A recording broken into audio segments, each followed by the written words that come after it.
یہ بتائیں کیا کے پی حکومت خطرے میں ہے جس ٹون سے یا جس انداز سے وہ وفاق کو چیلنج کر رہی ہے؟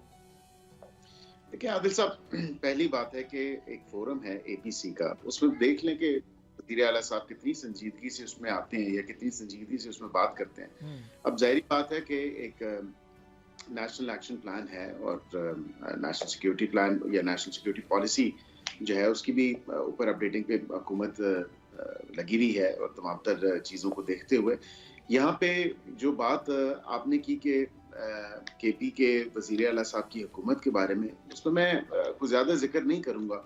میں یہ ضرور کہوں گا جو ٹون اور ٹینر ہے اگر وہ تبدیل نہ ہوا تو پھر ان کی جو حکومت کے لیے مسائل ہیں وہاں پہ۔ مسائل سے مراد کیا ہے؟ ان کی حکومت گر سکتی ہے؟ مسائل یہ ہے کہ پھر ہم ایسی میں کوئی پیشن گوئی نہیں کروں گا، لیکن میں یہ ضرور کہوں گا کہ پھر جو پاسبل لیگل میجرز ہوں گے چاہے وہ اسٹرکٹ کیوں نہ ہو۔ مگر سر یہ سنجیدہ نہیں لے رہے نا آپ کی دھمکی کو؟ ان کو پتہ ہے آپ ان کی حکومت نہیں گرا سکتے جب تک کہیں اور سے فیصلہ نہ ہو۔ دیکھیں ہم بالکل نہیں ہم بالکل کر سکتے ہیں، جو میجرز ہم لے سکتے ہیں ہم بالکل کر سکتے ہیں، لیکن میں یہ ضرور کہوں گا کہ ہم نے بہت ریسٹرینٹ کا مظاہرہ کیا اور ابھی بھی ہم بہت زیادہ ریسٹرینٹ کا مظاہرہ کیا۔ ہمیں اس نیش پہ مت لے کے جایا جائے کہ ہم ایسے سخت قدم اٹھائیں جس سے جو ہے آپ کی حکومت پہ کوئی اثر سبسکرائب کریں اور بیل دبائیں تاکہ کوئی خبر رہ نہ جائے۔